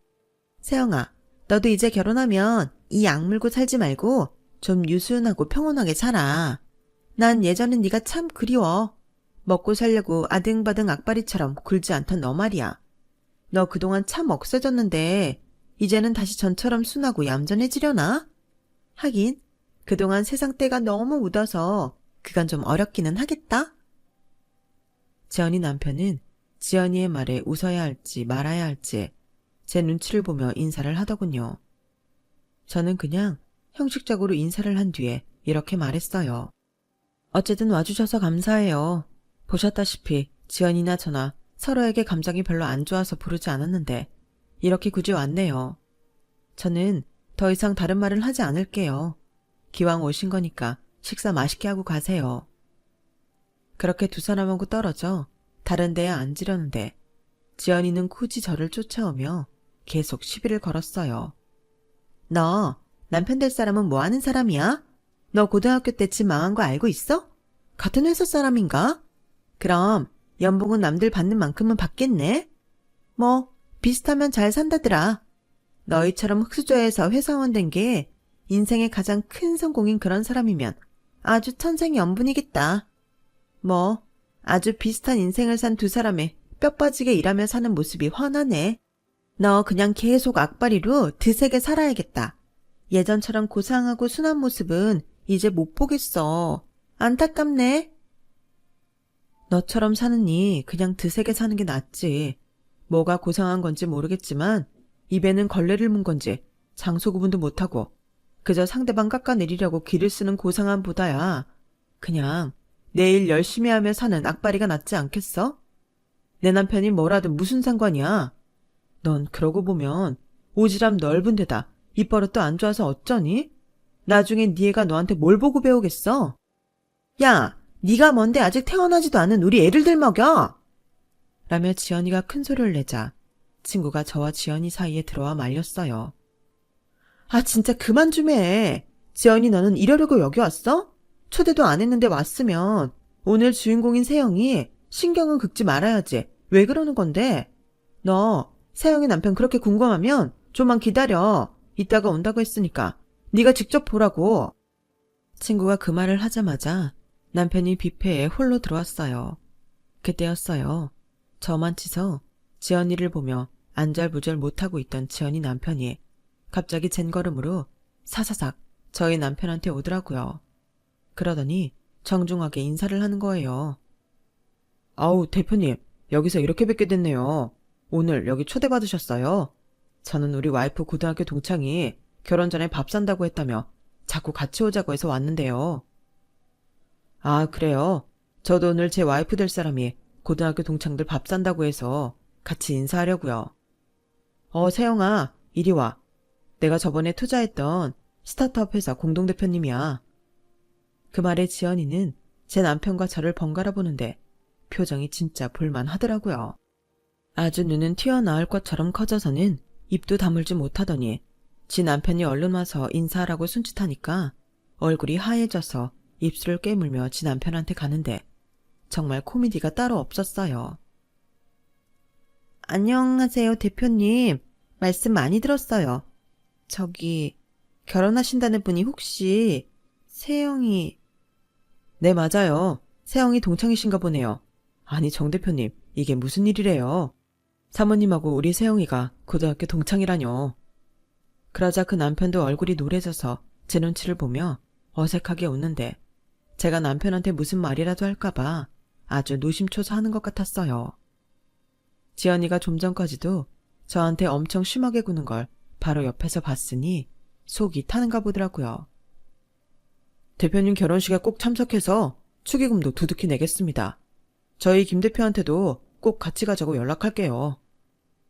아니에요. 제가 세영이랑 정말 친한 친구들하고 친척들만 초대해서 하자고 벌써 약속했거든요. 그냥 조촐하게 하고 싶습니다. 신경 쓰시면 제가 더 부담스러워요. 저는 그제야 남편이 투자한 곳 중 한 곳이 지연이 남편의 회사라는 걸 알게 됐어요.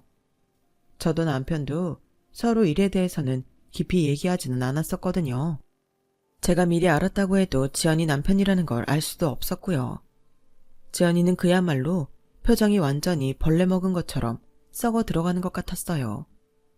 그렇게 자기가 갈구고 못되게 굴었던 제가 결혼할 사람한테 자기 남편이 고개를 숙여야 하는 입장이니 오죽했겠어요.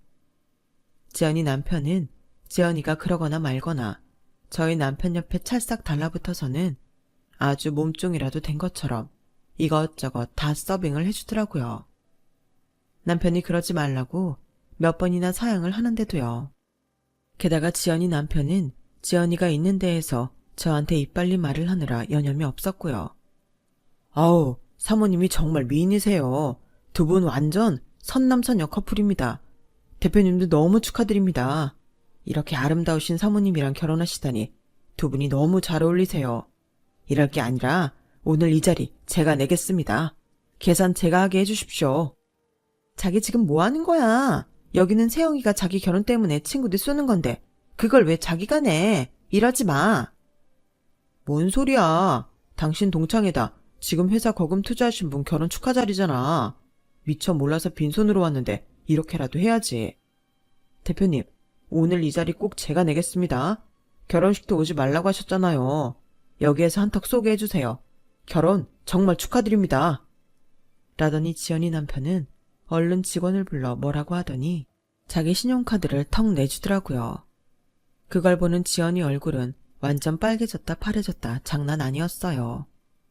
자기는 남편 자랑도 하고 나 망신 주려고 온 건데 제 남편이 자기 남편 회사에 투자한 사람이었으니 뜻대로 되지도 않았고 완전히 망했으니까요.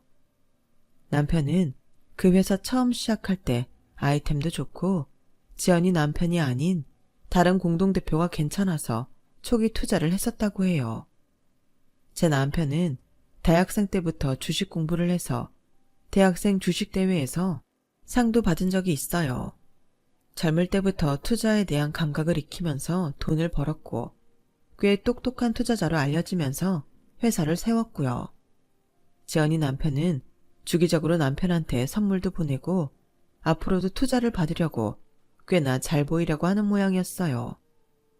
제가 의도한 건 아니었지만 지연이가 한 방 먹은 건데 저는 속이 후련하면서도 인생 참 신기하다 그런 생각을 했어요. 결혼 후 집들이를 할 때 친구들이 그러더라고요. 야, 요즘 지연이 완전 죽상이란다. 세영이 너 기죽이려고 했다가 오히려 지가 당한 거잖아. 아주 지 남편한테 바가지 긋고 장난 아닌가 봐. 너 한턱 내는 날 걔 남편이 다 계산했잖아. 그걸로 아주 울고불고 난리치고 맨날 애들 불러서 세영이 너 얄밉다고 장난 아니게 징징댔거든. 걔 남편은 또 걔 남편대로 너랑 잘 지내라면서 뭐라고 했대. 하긴 지연이 남편 입장에서는 지연이가 너한테 잘했으면 하겠지. 솔직히 내가 다 속이 시원하다. 걔가 너 보통 괴롭혔니? 그러게 말이야. 지연이 걔 아주 알아 누웠을 거다. 아니, 고등학교 때 일 가지고 지금까지 저러는 거 걔도 진짜 병이라니까. 그 심보 좀 고쳐야 될 텐데 말이야. 저는 친구들 말을 듣고 있긴 했지만 내심 통쾌하긴 했어요. 3살 버릇 80 간다고 했던가요? 사람 성격도 바뀌지 않는 것 같아요. 어릴 때도 못되게 굴더니 커서도 똑같은 것 같더라고요. 그런데 며칠 후 지연이가 불쑥 저를 찾아왔어요. 엄청나게 크고 화려한 꽃다발에 과일 바구니에 비싼 그릇 세트를 양손 가득 들고서 말이죠. 세영아, 너 집들이 했다며? 나 미처 몰랐지 뭐야. 알았으면 그날 애들이랑 같이 왔을 텐데. 늦었지만 나도 너 집들이 하는 셈 치고 이렇게 선물 갖고 왔어. 내가 너 결혼 전에 좀 실수했던 것 같기도 해서. 그때는 내가 예민했던 것 같아. 아니, 옛날 친구들 만나면 자꾸 다시 어려지는 기분이 드니까 하는 짓도 애처럼 되는 것 같아. 너도 그런 기분 알지? 이 그릇 땡땡 백화점에서 산 건데 거기서 제일 비싼 거야. 우리 그이가 꼭 제일 좋은 걸로 사가지고 가라고 해서 정말 신경 써서 골랐어. 참, 정 대표님은 오늘 집에 안 계시니? 인사하고 싶은데. 내가 저번에 그 일 때문에 인상이 안 좋을까봐 마음이 쓰이네? 출장 갔는데 중국으로 가서 며칠 걸릴 거야. 근데 너 사과해야 되는 건 나지? 우리 남편 아니잖아. 굳이 우리 그이한테까지 사과하는 건 좀 오버인 것 같은데? 그거야 그렇지. 그래도 정 대표님도 언짢으셨을까 봐. 너한테 사과하면서 같이 뵈려고 했던 거야. 인사도 드리고. 참, 너 앞으로도 쭉 집들이 있지? 내가 너 집들이 할 때 와서 일 좀 도와줄까? 내가 그래도 먼저 해봐서 잘 알잖아. 나 사실 너 결혼식에 못 갔잖아. 네가 정식으로 초대도 안 했고. 그때 호텔 뷔페에서 내가 했던 일이 좀 부끄럽기도 했어. 네 결혼식에 가서 나도 당당하게 축하해줬으면 참 좋았을 텐데 내가 정말 바보 같은 짓을 했다는 걸 그때 깨달았어. 나 너랑 다시 잘 지내고 싶어. 굉장히 늦긴 했지만 우리 고등학교 1학년 때로 돌아가서 그때처럼 잘 지내보자. 어릴 때 친구가 진짜 친구라고 하잖아. 우리가 진짜 친구라고 할 수 있지 않겠어? 싸우고 이 꼴 저 꼴 다 본 사이잖아. 응? 세영아, 아니 이게 무슨 인연이냐고. 네 남편이 우리 남편 회사 초기 투자자라는 거 정말 엄청나지 않아? 지연이는 거의 저한테 매달리듯이 사정을 했어요. 그러면서 설거지까지 하려고 하는데 너무 당황스럽더라고요. 알았어. 그래, 다시 잘 지내보자. 그러니까 설거지는 내가 나중에 할 테니까 저기 소파로 가서 과일 먹고 얘기하다가 가. 그제야 지연이는 활짝 웃으며 제 손을 잡았어요. 고마워, 세영아. 난 이렇게 받아줄 줄 알았어. 저도 그동안 세영이 때문에 불편했는데 계속 이렇게 지내는 게 뭐가 좋겠나 싶었어요. 또 앞으로 잘 지내보자고 이렇게 노력하는데 제가 뭐라고 거절하겠어요. 그렇게 저는 지연이 손을 잡았죠. 하지만 지연이 목적은 따로 있다는 걸 알게 됐어요. 그것도 얼마 지나지 않아서 말이에요. 지연이는 자꾸 저한테 우리 남편을 만나게 해달라고 졸랐어요. 그 일을 왜 만나는데? 일 때문에 그러는 거라면 그의 회사로 연락해서 비서하고 따로 약속을 잡아. 아니면 네 남편하고 같이 휴일에 집으로 오던가 그래. 그게 그 멍청한 인간이 대표님한테 실수를 좀 한 것 같아. 이번에 꼭 추가 투자 받아야 되는데 왜 그렇게 바보같이 굴었는지 모르겠어. 지연아, 나 개인적으로 니네 남편 좀 뵙게 해줘. 응? 그런 일이면 더더욱 비서 통해서 만나. 우리 그 사람 일에 관해서는 철저해서 사적으로 그러는 거 되게 싫어해. 세영아, 그러지 말고 이번에 정 대표님이 안 도와주시면 남편 회사 힘들어진대. 네 남편이잖아. 아무리 철저해도 와이프 부탁인데 안 들어주겠니? 그것도 신혼인데. 야, 어릴 때 절친 좋다는 게 뭐야. 이럴 때 서로 돕는 거잖아. 근데 네 남편이 실수한 게 있으면 네 남편이 바로잡는 게 맞잖아. 왜 너한테 그런 걸 떠넘기는 거야. 우리 남편 그거 알면 더 싫어할 것 같은데. 그러니까 니네 남편 보고 우리 그이랑 다시 얘기 잘해보라고 해. 이렇게 부인 통해서 어떻게 해보려고 하지 말고. 그게 정답인 것 같아. 야, 너 진짜 이럴래? 내가 지금 얼마나 자존심 상하는 줄 아니? 그런데도 이렇게 남편 한번 살려보겠다고 너한테 사정하는데 이런 식으로 싹둑 잘라버리는 게 어디 있어? 너 내 마음은 생각도 안 해줘? 진짜 너무한다. 내가 어떤 심정으로 너한테 다시 잘해보자고 했는데 내 자존심에 그게 쉬웠는 줄 알아? 나 계속 대표 사모님 소리 듣고 싶어. 니네 남편이 안 해주면 그 사람 회사 도와줄 사람 없대. 그런데 너 꼭 이렇게까지 차갑게 굴어야겠어? 이런 줄 알았으면 나 너한테 그렇게 굽실대면서 다시 잘해보자고도 안 했을 거야. 네, 결국 지연이는 자기 이득을 위해서 저한테 잘해보자고 했던 거였어요.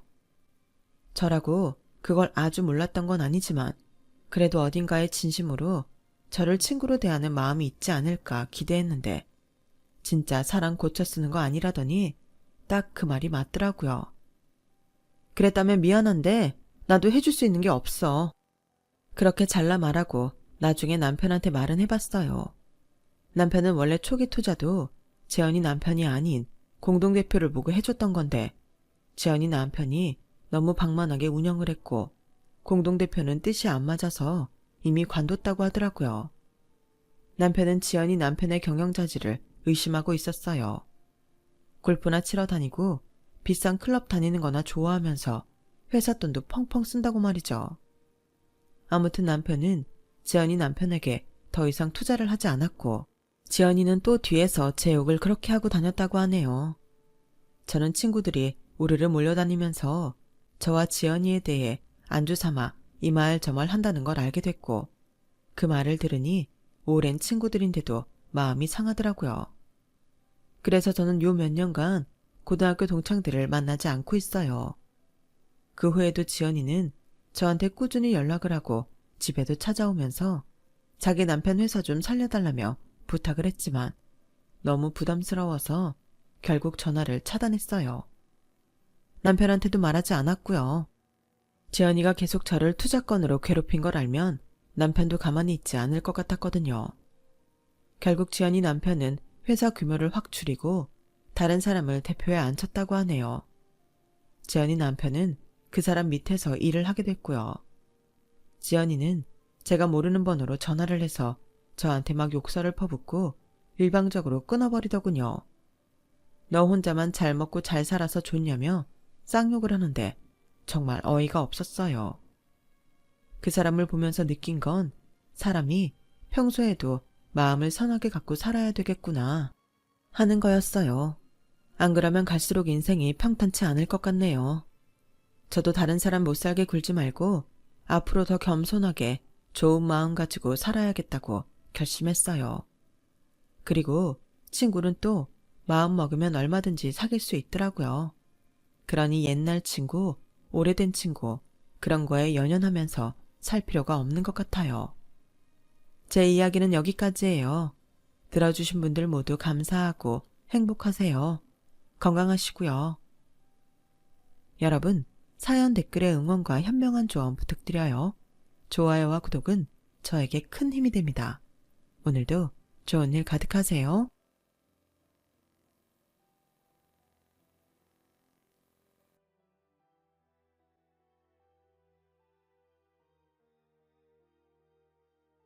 안녕하세요. 오늘도 사연 살롱을 찾아주셔서 감사합니다. 아이를 키우며 평범하게 살고 있는 이혼한 여자예요. 저는 유년 시절을 가난하고 외롭게 보냈어요. 저희 아빠가 도박 중독이셨거든요.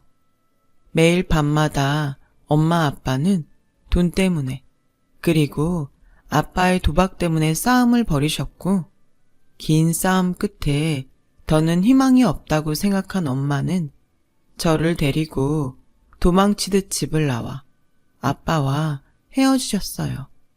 하지만 경제적 능력이 없었던 엄마는 저를 데리고는 도저히 힘이 드셨는지 시골집에 있는 외갓집에 맡겨두셨고 막무가내로 엄마와 떨어지기 싫다는 저에게 엄마가 돈 많이 벌어서 데리러 올게. 그때까지 할머니 할아버지 말씀 잘 듣고 있어. 라는 말을 남긴 채 엄마는 돈을 벌러 서울에 가셨어요. 시골에 남겨진 전 또래도 없고 놀거리도 없어서 늘 심심하고 외로웠죠. 할머니와 할아버지는 밭일과 하우스 농사를 지으셨기 때문에 저는 거의 하루 종일 혼자였거든요. 그리고 저녁을 먹을 즈음엔 제가 다 듣고 있는데도 할머니와 할아버지는 아빠의 흉을 보거나 엄마를 걱정하느라 집안 분위기는 좋지 않았어요. 그렇게 한 8년 정도를 살았고 저는 또래보다 그늘도 많고 조숙한 아이가 되었어요. 그리고 제가 중학교에 갈 무렵 다행히 엄마가 정말로 저를 데리러 오셨어요. 이후부터는 엄마와 함께여서인지 저는 예전보다 밝아졌고 고등학교와 대학을 나올 수 있었죠. 하지만 엄마는 여전히 혼자 힘들게 돈을 버셔야 했고, 저의 학비를 대느라 저희 집은 늘 경제적인 여유가 없었어요. 그래서 저는 엄마의 부담을 최대한 줄여주고 싶어서 장학금을 받거나 아르바이트를 하며 지냈는데, 그렇게 대학 3학년쯤 되니 이것도 계속해서 이골이 났는지 제 나름의 일상이 되어버렸어요. 그러던 어느 날 연애도 못한다고 대학 시절 다 보내게 생겼다며 과 친구가 한 학년 높은 다른 과 선배를 소개해줬고, 친구 소개로 나간 자리에서 그 선배를 보자마자 호감을 느꼈어요. 그리고 그 선배 역시 저에게 호감이 있다고 해서 저희 둘은 만난 지 얼마 안 돼서 사귀게 되었죠. 난생 처음 연애라는 것을 하니, 아, 세상엔 이런 감정도 있구나 하는 것을 알게 되었습니다. 남자친구 덕에 저는 저절로 자존감이 올라갔어요. 남자친구는 처음 저를 만났을 때부터 대학을 졸업하면 공무원이 될 거라며 공무원 시험을 준비했는데요. 하지만 뭐가 문제인지 시험에서 번번이 떨어졌고, 남자친구가 그렇게 계속 시험에서 떨어지는 동안 저는 대학을 졸업했어요. 이름만 알면 누구나 다 아는 회사에 입사하게 되었어요. 제가 대학생일 땐 그러지 않았는데, 남자친구는 제가 직장인이 되고부터는 이상하게 자꾸만 위축이 되었고, 데이트를 할 때면 이러다 나이만 먹고 직업 하나 없는 한심한 사람이 될 것 같다면서 불안해했어요. 저는 그럴 때마다 남자친구가 짠하고 안쓰러워서 그렇지 않다고, 열심히 더 하면 분명 목표하던 공무원이 될 수 있을 거라고 위로를 했어요. 그리고 언제부터인가 데이트 비용은 물론이고 남자친구의 용돈과 공부에 필요한 돈까지 제가 주게 되었어요. 남자친구 역시 계속 시험에서 떨어지고 있어서 자기 집에 손을 벌리기가 미안하다고 속을 끓이고 있었거든요. 남자친구는 제 돈도 처음엔 받을 수 없다고 하더니 나중에 다 보답한다며 언제부터인가 자연스럽게 저희 지원을 받아들였어요. 내가 꼭 합격해서 지금까지 받은 건 물론이고 평생 자기한테 보답하고 살게. 두고 봐. 내가 우리 자기 꼭 호강시켜준다.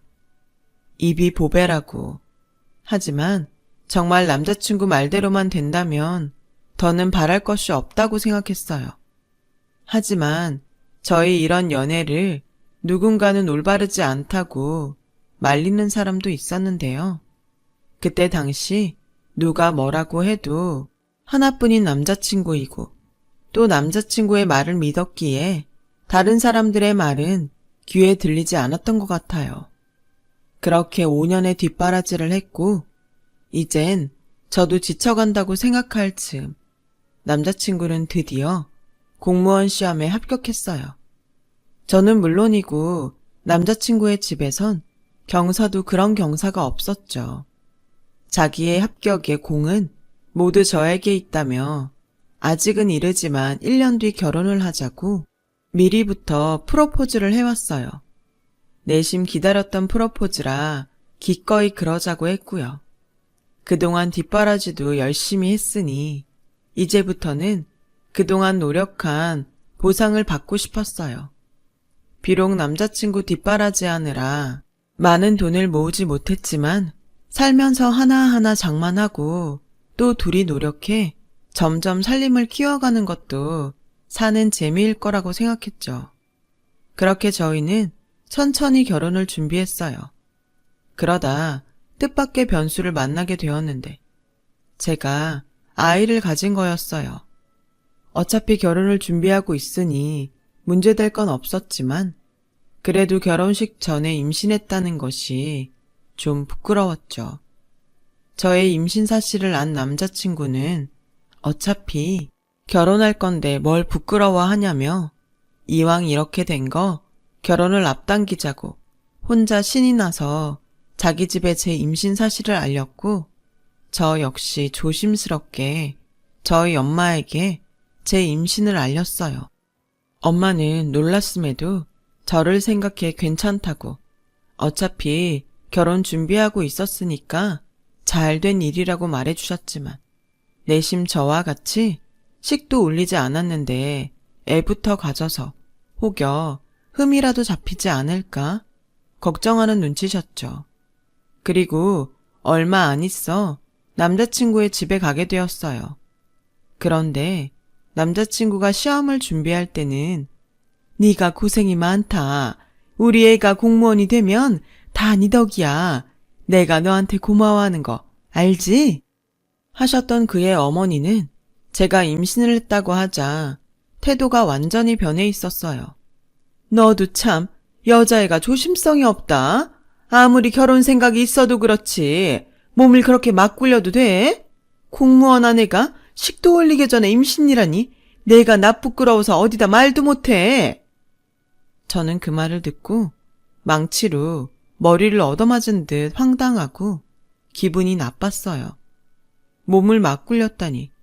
저는 수치심과 배신감에 어디서부터 얘기를 시작해야 하나 생각을 하고 있는데 그의 어머니의 말은 거기서 끝나지 않았어요.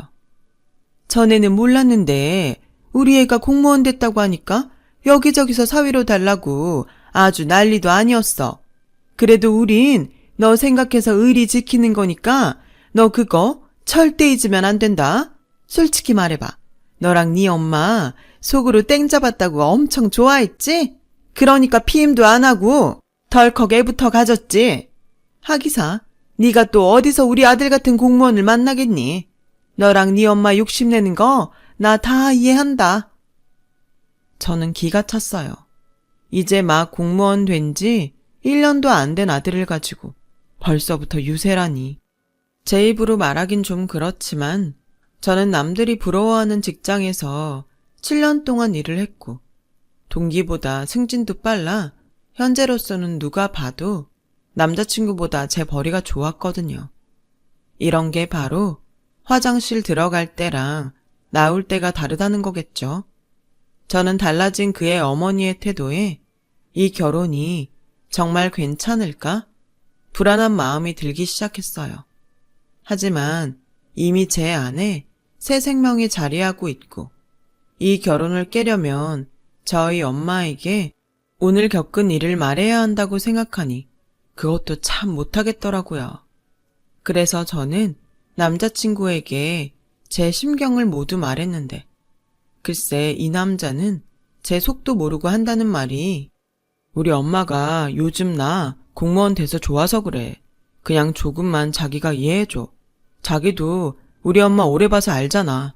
우리 엄마 그렇게 염치 없는 사람 아니야. 라는 거 있죠.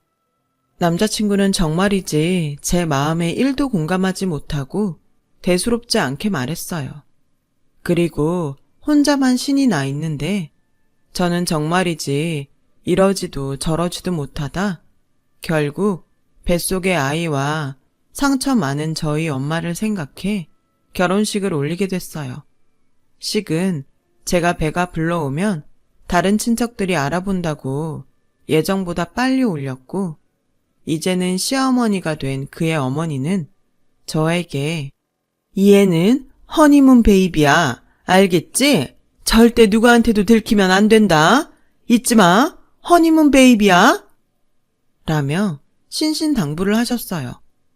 뭐가 그렇게까지 창피하다고. 당신 손주인데 저는 아직 태어나지도 않은 아이가 불쌍하게 느껴지더라고요. 그리고 시어머니의 이기심은 거기서 끝이 나지 않았어요. 너 임신해서 힘드니까 신혼여행은 해외 말고 제주도로 가라. 마음 같아선 그냥 신혼여행이고 뭐고 관두라고 하고 싶은데 너 그럼 두고두고 나 원망할 거 아니니? 그래서 내가 제주도라도 가라고 하는 거야. 괜히 거기까지 간다고 고생하면 애한테 안 좋은데. 아무튼 자나깨나 애 조심해라. 허니문 베이비 어쩌고 하더니 이젠 애 때문에 제주도로 신혼여행을 가라니. 저는 이미 마음이 틀어져서인지 시어머니의 모든 말과 행동에 정이 뚝뚝 떨어졌어요. 그래도 뭐, 시작이 어쨌건 남편과 재미있게 행복하게 살면 된다고 생각하며 애써 긍정적으로 모든 상황을 넘겨왔는데, 결혼하고 3개월이 되어갈 즈음부터 남편의 태도도 조금씩 달라지기 시작했어요. 신입 공무원에 새신랑 타이틀까지 얻은 남편은 거의 매일 술을 먹고 집에 왔는데요. 제가 배가 불러오고 입덧을 시작해서 그 술 냄새가 정말 고역이었어요. 그래서 남편에게 잔소리를 좀 하니 그렇게 다정했던 남편은 온데간데 없고 버럭 화를 내며 이렇게 말했어요. 남자가 밖에서 나란 일 하다 보면 술도 먹을 수 있지. 왜 바가지야? 이 집은 원래 이렇게 뒤통수 치는 게 유전일까요? 공무원 좀 됐다고 나란 일이라니? 누가 들으면 영의정 정도는 되는 줄 알겠더라고요. 저는 속에선 뜨거운 화가 올라왔지만 술에 취한 사람과 대화해봤자 내 속만 터지지 하는 생각으로 더는 뭐라고 하지 않고 넘어갔어요. 그런데 그게 시작이었는지 제가 점점 배가 불러오고 뭉치고 하혈을 하는 등 고생을 해서 어쩔 수 없는 마음으로 회사를 그만두게 되었어요. 그 후부터는 다른 집 부부는 맞벌이 하는데 자긴 외벌이 시키냐며 슬슬 불만을 얘기하더군요. 둘이 벌어도 돈 모으는 게 어려운데 어떻게 애까지 있으면서 나 혼자 벌어 사냐? 너도 참 양심 없다. 주사도 아니고 맨정신으로 대놓고 저렇게 말하는 남편에게 저는 도저히 그냥은 넘길 수 없어서 이렇게 말했어요. 무슨 말이 그래? 양심? 자기야말로 양심 없니? 그동안 내가 자기한테 어떻게 했는데. 그리고 사표 낸 게 다른 것 때문도 아니고 임신해서 어쩔 수 없이 그만둔 거잖아. 말은 안 해도 다른 직원들 눈치도 보이고 내가 중간에서 얼마나 힘들었는지 알아? 자기 말대로 임신해서 그런 건데 뭘 그런 걸로 눈치를 보냐? 괜히 회사 때려치우고 싶었던 거 이래저래 핑계대는 거잖아.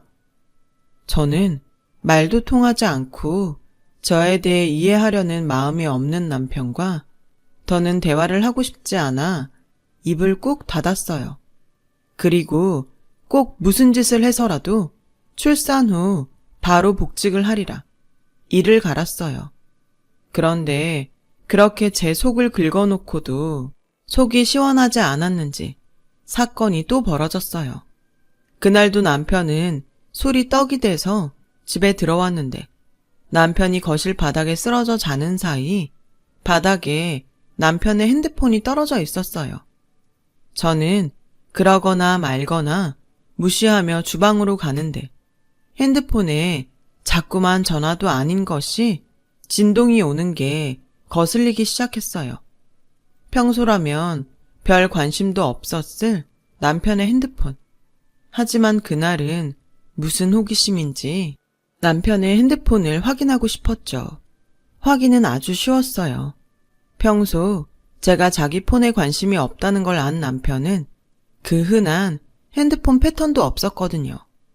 그렇게 손쉽게 확인한 남편의 폰은 정말 충격 그 자체였어요.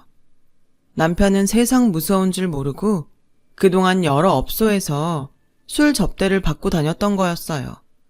그리고 술뿐만 아니라 업소 여자와 바람이 났는지 핸드폰 갤러리에는 이상 야릇한 사진들이 100장도 넘게 저장되어 있었어요.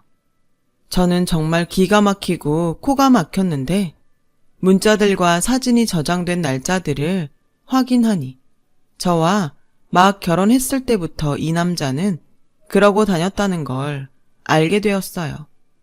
저는 갑자기 알게 된 충격적인 사실에 너무 놀라서인지 손이 벌벌 떨리더라고요. 공무원 밥 먹은 지 얼마나 됐다고 이 인간이 미쳤구나 싶었죠. 그리고 저도 곧 이성을 놓고 술에 취해 뻗어있는 남편을 깨웠어요. 고래고래 소리를 지르면서요. 남편은 짜증과 귀찮음으로 일관하더니 제가 핸드폰 사진과 문자를 봤다고 하자 정말 술이 확 깨서 벌떡 일어나더군요. 그러고는 얼굴이 하얗게 질려서는 이렇게 말했어요. 자기야, 오해야. 난 그냥 쫓아가기만 한 거야. 선배들이 가자고 하는데 말단인 내가 무슨 재간이 있어. 자기야, 믿어줘. 남편의 그런 소리를 듣고 있자니 저는 너무 어이가 없으니까 헛웃음이 나왔어요. 말도 안 되는 소리잖아요. 이렇게 즐거워하는 사진들이 가득한데. 이대로는 도저히 넘어갈 수 없어서 남편을 끌고 시댁으로 갔어요. 지금 생각해보면 유치한 일인데 그때 저의 심경은 당신 아들이 이러고 다니는데 나한테 그렇게 공무원 아들 뒀다고 유세할 수 있느냐 따지고 싶었어요. 사실 남편도 그렇지만 제가 직장을 그만뒀다는 사실에 시어머니 역시 남들 다 아는 임신 가지고 직장까지 그만두냐며 당신 아들 힘들어서 어쩌냐고 저에게 그렇게 눈치를 주셨거든요. 이참에 시어머니와 남편의 길을 팍 꺾어버리고 싶었어요. 물론 마음 같아선 이혼하고 싶었지만 이혼 가정에서 자란 트라우마 때문인지 아이를 위해 그것만은 하고 싶지 않았어요. 하지만 제 예상과 다르게 시어머니는 당신 아들의 추잡한 흔적에도 눈 하나 깜짝하지 않고 오히려 저에게 짜증을 내시며 이렇게 말씀하시는 거예요. 여자가 남편이 허물이 있으면 덮어줄 줄도 알아야지. 시댁에 쪼르르 와서 이른다고 뭐가 달라지니? 그래서 뭐 애도 있으면서 이혼이라도 하려고? 그 애도 너처럼 애비 없이 살게 할래? 그냥 조용히 살아. 들춰서 너도 좋을 거 없잖아. 어머니, 어떻게 이걸 보고도 그렇게 말씀하세요? 이러다 문제라도 되면 이 사람 공무원이고 뭐고 잘려요. 그러니 하는 말이다. 너는 네 서방 망신당해서 잘리게 하고 싶냐? 그래서 내가 너한테 조용히 하라는 거야. 얘도 뭐 거기 가서 그러고 싶었겠어? 다 처자식 때문에 어쩔 수 없이 간 거지. 맞아, 엄마. 나 정말 가기 싫었어. 그래. 내가 네 엄만데 네 속을 내가 알지. 참, 모자가 똑같았어요. 염치 없고 개념 없고 게다가 이기적인 것까지. 그래서 저는 이대로는 그냥 넘어갈 수 없다고 했어요. 그러자 시어머니는 저에게 말이 통하지 않는다며 갑자기 화장대 서랍에서 반지꼬리를 가져와 실이 깨어있는 바늘을 들고 저에게 달려들었어요. 너는 그 입이 문제야. 내가 아주 꿰매버려야겠어.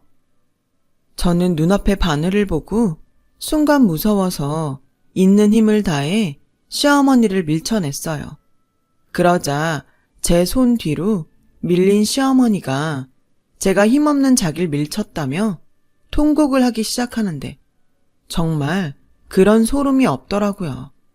게다가 남편 놈은 통곡하는 자기 엄마한테 쪼르르 달려가 저를 노려보며 자기 엄마 잘못되면 저를 가만 안 둔다고 말했고 순간 더는 이들과 함께 살 수 없다는 생각이 들었어요. 저는 그 후 집으로 돌아와 짐을 쌌고 이혼은 두렵지만 이렇게 사는 것도 두려웠기에 일단은 이곳을 나가 피해 있기로 했어요. 지금 생각해보면 도망이었던 것 같아요. 임신한 와이프를 두고 딴짓하는 남편과 그걸 덮어줘야지 문제를 만드냐며 제 입을 꿰매겠다는 시어머니. 이게 정상적인 사람들이 아니잖아요. 무작정 호텔로 향했어요. 그리고 제가 집 나갔다는 사실을 알았는지 남편은 저에게 계속 전화를 걸었는데요. 제가 받지 않자 장문의 문자를 보내왔고 그 내용 또한 참 과간도 아니었어요. 뱃속에 애 인생 망칠 거 아니면 허튼 짓 할 생각하지 마. 내 친구 중에 경찰 있는 거 알지? 공무원들끼리는 위치 추적 부탁할 수 있거든? 내가 너 곧 잡으러 간다. 저는 문자를 보고 아이를 생각해서라도 더 이상 이 인간과 살면 안 되겠다는 생각이 들었어요. 그리고 그 생각들이 정리가 되어갈 즈음 저희 엄마가 남편에게 들었는지 전화가 걸려왔어요. 너 어딨니? 이 서방이 여기에 와서 너 잡아간다고 난리도 아니었어. 너 무슨 일 있는 거야? 엄마, 저는 말을 시작하자마자 목이 메어왔어요. 하지만 이젠 돌이킬 수 없기에 힘들게 결혼 전부터 있었던 이야기부터 모든 이야기를 했고, 한동안 아무런 말도 없던 엄마는 다 괜찮으니 친정집으로 오라고 했어요. 저는 그 길로 엄마에게 가서 엄마를 안고 미안하고 속상해서 펑펑 울었는데, 엄마는 저에게 차라리 이렇게 된 거 소송을 해서라도 얼른 이혼을 하라고 말씀하셨어요. 그리고 그 다음 말을 해주셨는데, 지금 생각해도 정말 이런 일이 나한테도 일어날 수 있는 건가 싶어요. 엄마가 그냥 뭐라도 희망이 있으면 좋겠다 하는 생각에 10년 넘게 일주일에 한 번씩 복권을 샀어. 근데 그게 1등이 된 거야. 원래 이런 건 소문내면 안 된다고 해서 그냥 쉬쉬하고 있었는데 차라리 잘 됐다. 너 빨리 그런 집이랑 인연 끊어. 괜히 이 돈 알면 너 붙잡고 늘어질 테니까. 엄마는 다음날 복권 당첨금 중 50억이란 큰 돈을 저희 통장에 넣어주셨어요. 이혼도 하고 지낼 곳도 마련하라고요. 저는 엄마의 말에 용기를 얻어 남편에게 정식으로 이혼을 하자고 했어요. 남편은 진지하게 집에서 이야기하자고 했고, 저는 어차피 제 짐이 모두 그 집에 있으니 알겠다고 했는데, 집에 가보니 남편은 시어머니를 모셔와 저를 기다리고 있더군요. 그렇게 저를 본 시어머니는 다짜고짜 저에게 그때 네가 나 밀어서 나온 진단서다 라며 서류를 제 앞에 던지셨어요. 서류를 확인하니 당신 꼬리뼈에 금이 갔다고 어디 동네 의원에서 전치 8주 진단서를 가지고 오셨더라고요. 이혼? 웃기지도 않아? 너 그 꼴랑 사진 쪼가리 믿고 까부나 본데 나도 너 때문에 이렇게 다친 증거가 있어. 어디서 내 아들을 망치려고? 그 아들을 망치는 게 바로 어머니세요. 그리고 제가 어머니를 밀쳤던 건 엄연히 정당방위였고요. 어머님이 먼저 임산부인 저한테 입을 꿰매겠다고 바늘 가지고 덤비셨잖아요. 거봐, 넌 그 입이 진짜 문제야. 알았다. 네가 정 그렇게 이혼을 하고 싶으면 여기에 사인해. 시어머니는 무슨 보험회사 직원도 아니고 계속 서류 봉투를 제 앞에 던졌고 진단서에 이어 미리 각서를 준비해 오셨더라고요. 각서 내용을 확인하니 저는 다시 헛웃음이 나왔어요. 이혼하고 싶으면 남편의 지난 일들을 발설하지 않고 위자료와 양육비 등 어떤 금전적인 요구도 하지 않는다고 되어 있었어요. 그리고 만약 제가 남편의 일을 발설하면 위약금으로 저에게 5억을 청구한다는 내용이 적혀 있었는데, 저는 기세등등한 얼굴로 조건을 하나 더 달자고 했어요. 그건 바로 이혼하고 어떤 일이 있어도 다시는 보지 않겠다는 내용이었죠. 이를 어기는 사람은 10억의 위약금을 물린다는 내용을 추가하자고 하니 시어머니와 남편은 괜히 제가 허세를 부린다며 비웃었어요. 너도 참 불쌍하다. 꼴에 자존심은 있다는 거지? 그래, 네가 원하면 추가해. 왜? 거기에 50억이라고 적지? 우린 하나도 아쉽지 않다. 저는 한 치 앞도 내다보지 못하고 아나무인처럼 나오는 시어머니 앞에서 호기롭게 사인을 했어요.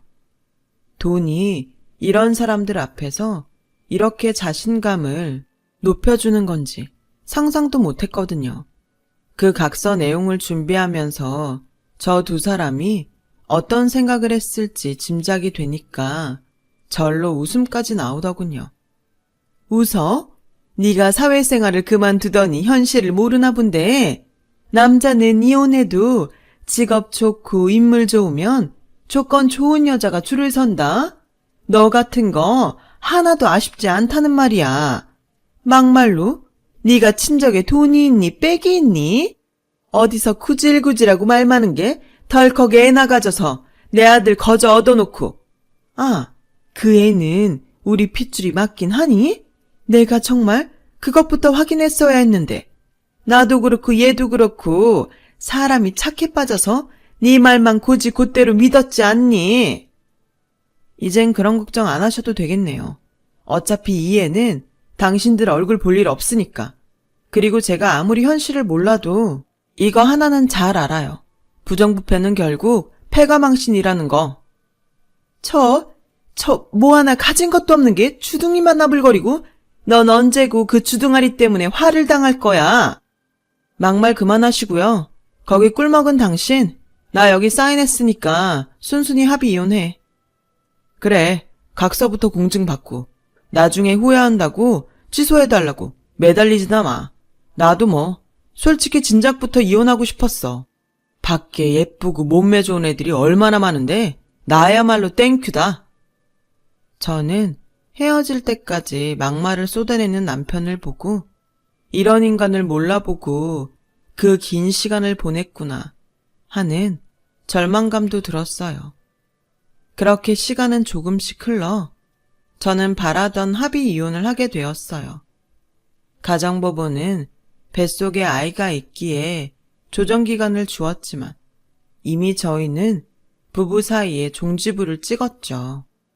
얼마 후 친정 엄마가 준 돈으로 엄마와 함께 생활할 30평대 아파트 하나를 장만했어요.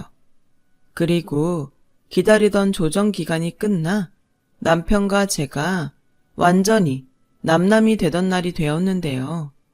이 유치하고 못돼 처먹은 남편 놈은 마치 저를 약올리고 싶어 안달이 난 사람처럼 여자들과 노는 사진을 일부러 저에게 보냈어요. 그러면서 각서, 잊지 말라는 내용의 문자도 보내왔는데 정말 사이코 같았죠. 이런 걸 애 아빠라고 어떻게든 살아보려고 했더니 저는 이에는 이, 눈에는 눈이라는 생각에 마지막으로 상대한다는 마음으로 제 통장 내역 사진을 찍어 남편에게 똑같이 보냈어요. 그리고 정말 1분도 되지 않아 전화가 걸려왔고 그 돈이 무슨 돈이냐며 다짜고짜 물어보는 남편에게 저는 당당하게 이렇게 말했어요.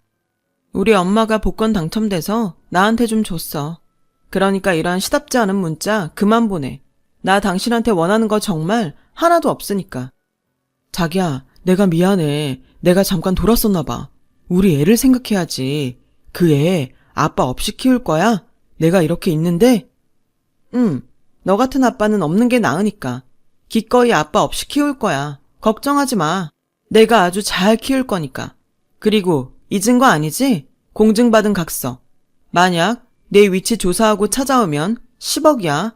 그리고 당신이 먼저 각서 위반하면 나도 당신 접대받고 바람핀 거 세상에 다 뿌릴 거고. 이제 나 함부로 건들지 마. 알았어? 절대 잊지 마. 증거는 내가 더 많다는 거.